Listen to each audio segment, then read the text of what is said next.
14 जून को government of India ने एक स्कीम लॉन्च की जिसका नाम था अग्निपथ। अब इस स्कीम के बाद में पूरी कंट्री में प्रोटेस्ट होने स्टार्ट हो जाते हैं, कई जगह पे वॉयलेंट प्रोटेस्ट भी देखने को मिले। अब इस प्रोटेस्ट के पीछे क्या रीजन था, कई बार जो रूलिंग गवर्नमेंट है उसने ये भी बोला कि ये जो प्रोटेस्ट है वो ओपोजिशन करवा रही है। अब ओपोजिशन बोल रही है कि भाई हमारा तो कोई हाथ नहीं है। अग्निपथ स्कीम है क्या, प्रोटेस्ट क्यों हो रहा है, क्या ये कंट्री के लिए अच्छी है या फिर फ्यूचर के लिए अच्छी रहेगी, उसके बारे में डिस्कस करेंगे। हम सबसे पहले बात करें कि आर्मी में जो रिक्रूटमेंट है करंटली कैसे होती है। देखिए, दो तरह की कमीशन रहती है आर्मी में, एक परमानेंट कमीशन होती है और एक होती है शॉर्ट सर्विस कमीशन। सबसे पहले परमानेंट कमीशन की बात करेंगे। परमानेंट कमीशन में डिफरेंट डिफरेंट विंग्स होते हैं और उसकी डिफरेंट रिटायरमेंट एज रहती है। हर एक बंदा अपनी रिटायरमेंट एज को पूरा करता है और उसको जितने भी बेनिफिट्स हैं उसके मिलते हैं, लाइक पेंशन हो गया और जो मेडिकल एक्सपेंसेस है, वो सारी चीजें यहां पे मिलनी स्टार्ट हो जाती है। नंबर 2 रहती है short service commission. Short service commission में क्या रहता है, ये 10 साल या फिर 14 साल मैक्सिमम के लिए होती है। अब इसमें कुछ चीजें जो हैं जो परमानेंट कमीशन वाले लोगों को मिलती हैं, अब इसमें नहीं मिलती। जैसे कुछ पेंशन के बेनिफिट्स है या फिर कुछ मेडिकल के बेनिफिट्स है, वो यहाँ पे नहीं मिलते। और अगर मैं आर्मी के रैंक्स की बात करूं, देखिए एक जो रिक्रूटमेंट होती है आर्मी में, जो भर्ती होती है वो 2 लेवल पे होती है, एक ऑफिसर लेवल पे और एक जवान के लेवल पे। जो ऑफिसर लेवल की भर्ती है वो एज इट इज वैसी ही चलेगी, इसमें कुछ भी अग्निपथ स्कीम से रिलेटेड लेना देना नहीं है, पहली चीज। नंबर 2, अगर हम बात करते हैं जवान की भर्ती है ना, आफ्टर 10th जो बच्चे बहुत ज्यादा मतलब उसमें कोशिश करते हैं उसमें आने के लिए, तो जो जवान की भर्ती है उसको बिल्कुल चेंज कर दिया गया और उसकी जगह पे एक अग्निपथ जो स्कीम है वो लॉन्च कर दी गई। मैं आपको ये भी बताना चाहता हूं कि ये जो स्कीम है इसमें जो रिक्रूटमेंट का प्रोसेस है, जो फिजिकल है, जो ट्रेनिंग है, वो सारा कुछ सेम है, लेकिन चेंज क्या क्या किया गया है उसके बारे में अब हम डिस्कशन करते हैं। नंबर 1, देखिए अग्निपथ स्कीम में बोला गया जो बच्चा 17.5 से लेकर 21 इयर्स ओल्ड तक का है वो इस अग्निपथ स्कीम में जो स्कीम है या फिर जो नोटिफिकेशन आएगी उसको भर सकता है। नंबर 1 है ये।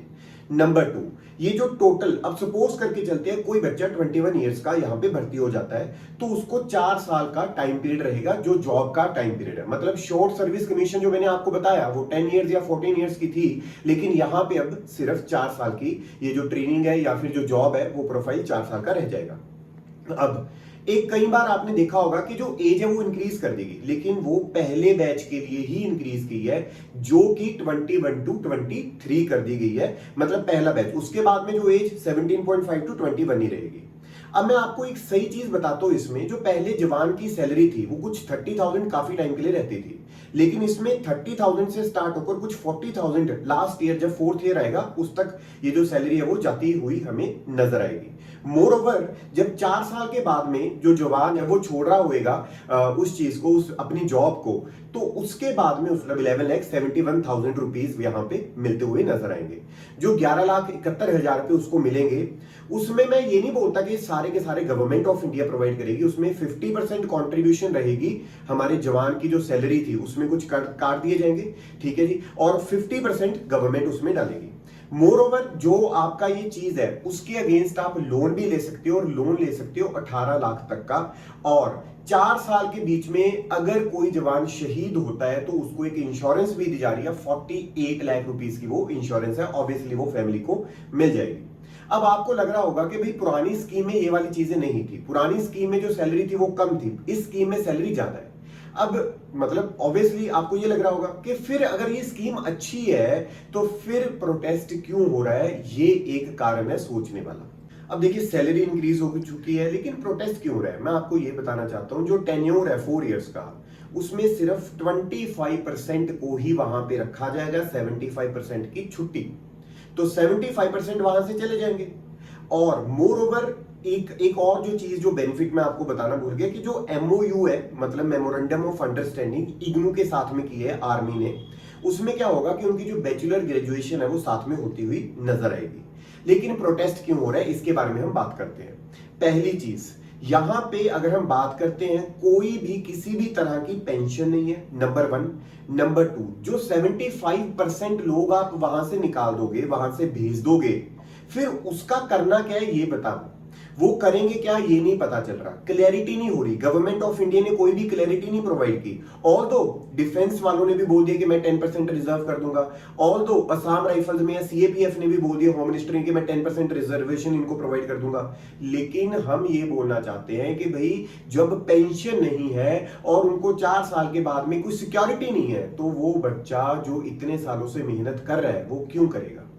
नंबर थ्री, अब एक जो चीज है, जो बेनिफिट्स पहले मिलते थे, जो परमानेंट जवान भर्ती होते थे, अगर वो शहीद होते थे उनकी फैमिली को बेनिफिट मिलते थे, वो कोई भी बेनिफिट यहां पे हमें मिलता हुआ नजर नहीं आएगा। नंबर 4, उनको एक तरह से ऐसे लगे कि अभी तो हम सेटल्ड ही नहीं है। तो ये जो कुछ प्रॉब्लम्स है वो मेजर प्रॉब्लम्स हमें नजर आ रही है। एक और चीज देखिए, अगर अग्निपथ स्कीम वो जो पहले से रिक्रूटमेंट प्रोसेस चल रहा था उसके साथ में, मतलब उसके पैरेलल लॉन्च की जाती है, बहुत अच्छी स्कीम थी। लेकिन इसको हमने क्या किया, अलग से उसको खत्म कर दिया। जो पहले चल रही थी स्कीम, जो अभी लॉन्च की है, यही स्कीम रहेगी और कोई भी चीज यहां पे नहीं हमें नजर आए। मैं एक चीज और आपको बताता हूं, जो 4 साल का टाइम पीरियड है ना, उसमें ट्रेनिंग भी काउंट की जाएगी। तो इसका मतलब क्या है कि भाई इसमें मोर और लेस जो लॉस है वो एक हाई लेवल का बच्चों का लॉस होता हुआ हमें नजर आ रहा है, and that's why they have protested. लेकिन फिर गवर्नमेंट ने इंट्रोड्यूस क्यों किया? भाई अब गवर्नमेंट कुछ कर रही है तो फायदे के लिए कर रही होगी, नेशन के फायदे के लिए, लोगों के फायदे के लिए। ऐसी बात तो है नहीं कि वो हमारे दुश्मन है, ऐसा तो है नहीं कि हमारे साथ वो वॉर करना चाहती है, कुछ सिविल वॉर यहां पे क्रिएट होना चाहती है, ऐसा तो है नहीं। तो फिर क्यों इंट्रोड्यूस किया? देखिए पहली चीज, अगर मैं ऑल ओवर बजट की बात करूं, सपोज करके चलते हैं कि 5 लाख करोड़ का मेरा बजट रहता है डिफेंस का। अब मोर और लेस इतना ही रहता है, कुछ और इंक्रीज कर दिया जाएगा, कुछ पॉइंट्स इंक्रीज कर देते हैं, कुछ पॉइंट्स डिक्रीज कर देते हैं। इसमें जो मैक्सिमम बजट की यूटिलाइजेशन है वो हो जाती है मेरी कहां पे, एक तो पेंशन देने में, दूसरा सैलरी देने में, तीसरा फूड के जो स्टफ्स है उसको प्रोवाइड करने में।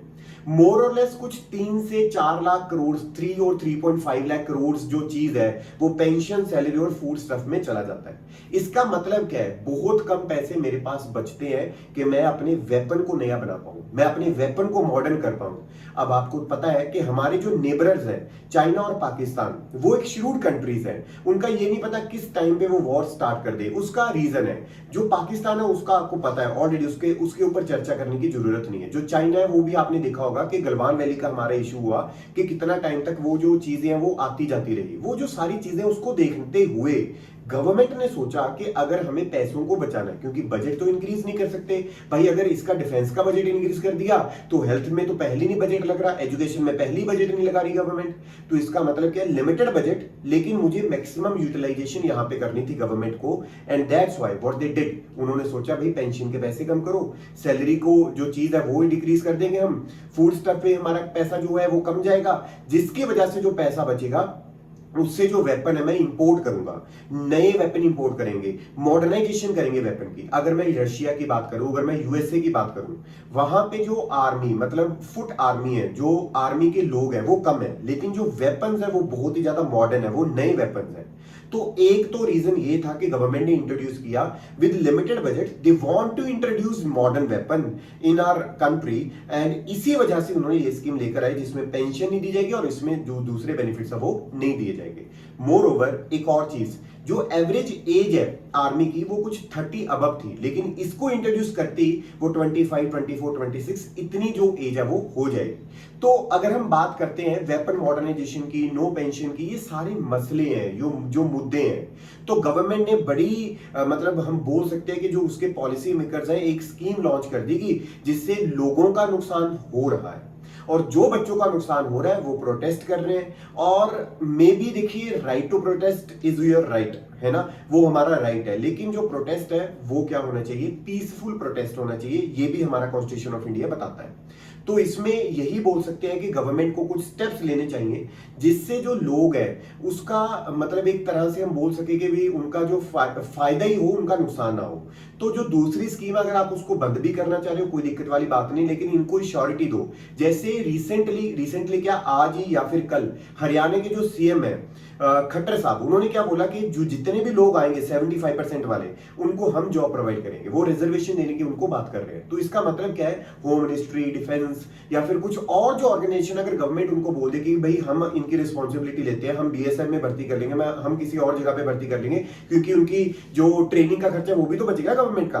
तो अगर ये चीज हो जाएगी तो मुझे लगता है ये सारी चीजें कंट्रोल में आ सकती हैं। अदरवाइज जो प्रोटेस्ट है वो होता रहेगा, लेकिन गवर्नमेंट ने प्रोटेस्ट चलते हुए भी ये जो रिक्रूटमेंट का प्रोसेस है वो स्टार्ट कर दिया गया है। आई होप आपको ये जो इश्यू है वो समझ में आया होगा।